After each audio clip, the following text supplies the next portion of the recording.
Hello అండి, అందరికీ నమస్కారం. వెల్కమ్ టు చిన్నారి వంటిల్లు. ఈరోజు మేము స్టఫ్డ్ మిర్చి ప్రిపేర్ చేస్తున్నాము.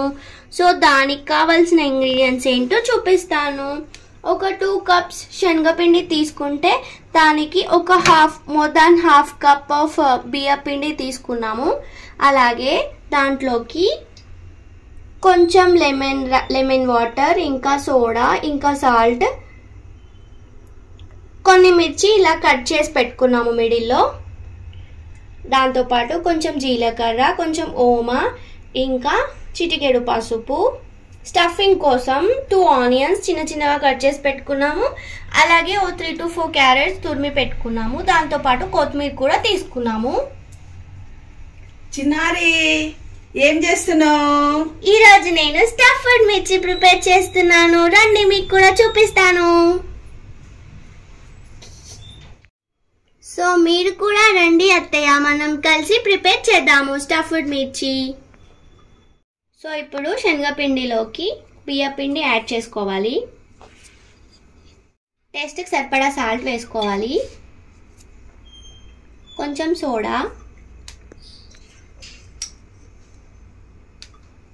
సో దీంట్లోకి జీలకర్ర, ఓమా, ఇంకా చిటికెడు పసుపు వేసుకోవాలి. ఇప్పుడు కొద్దిగా వాటర్ యాడ్ చేస్తూ కన్సిస్టెన్సీ మేము చూపిస్తాము, బజ్జీ వేసేయడానికి వచ్చేలాగా కలుపుకోవాలి. సో చూసారు కదండి, కన్సిస్టెన్సీ ఇలా వచ్చేంత వరకు కొద్దిగా వాటర్ యాడ్ చేస్తూ మిక్స్ చేసుకోవాలి. ఇప్పుడు ఆల్రెడీ మనం మిడిల్లో కట్ చేసి పెట్టుకున్నాం కదా మిర్చి, దాంట్లోకి లైట్గా సాల్ట్ రాసేసుకొని ఇలా సాల్ట్ రాసుకోవాలి.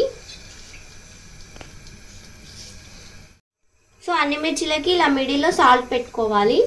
ఆల్రెడీ ఆయిల్ పెట్టేసుకున్నామండి, ఆయిల్ హీట్ అయింది. బజ్జీ ఇలా తీసుకోవాలి, ఇలా మంచిగా డిప్ చేసుకుంటే పిండి మంచిగా వస్తుంది. దాన్ని ఆయిల్లో వేసేసుకోవాలి.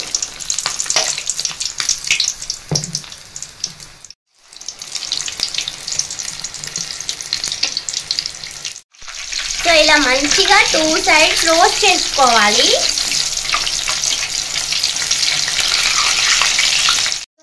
ఇలా అయ్యాక తీసి వేరే ప్లేట్లోకి షిఫ్ట్ చేసుకోవాలి. అలాగే మిగతావన్నీ కూడా ఫ్రై చేసుకోవాలి.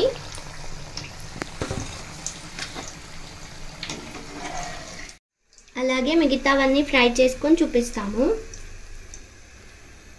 సో అన్నీ ఇలా ప్రిపేర్ చేసుకోవాలి. మిగతావన్నీ కూడా ఇలా ఫ్రై చేసి పెట్టుకున్నాము. ఇప్పుడు స్టఫింగ్ కోసం ఆల్రెడీ మనం కట్ చేసి పెట్టుకున్నాం కదా, కొంచెం కొత్తిమీర, కొన్ని ఆనియన్స్, ఇంకా కొంచెం క్యారెట్ తరుగు వేసుకొని మిక్స్ చేసుకోవాలి.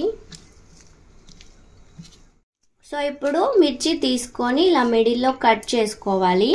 కట్ చేసేసుకొని మనం మిక్స్ చేసి పెట్టుకున్నాం కదా క్యారెట్, ఆనియన్, ఇంకా కొత్తిమీర, అది మొత్తం దాంట్లోకి స్టఫ్ చేసేసుకొని పైకి వెళ్ళి కొంచెం లెమన్ వాటర్ యాడ్ చేసేసుకుంటే సరిపోతుంది. ఎంతో టేస్టీ అయిన స్టఫ్డ్ మిర్చి. మిగతావి కూడా ఇలాగే చేసుకోవాలి.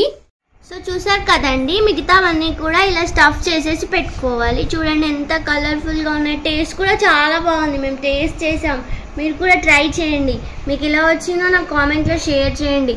మీకు కనుక నా వీడియో నచ్చితే లైక్ చేయండి, షేర్ చేయండి, కామెంట్ చేయండి.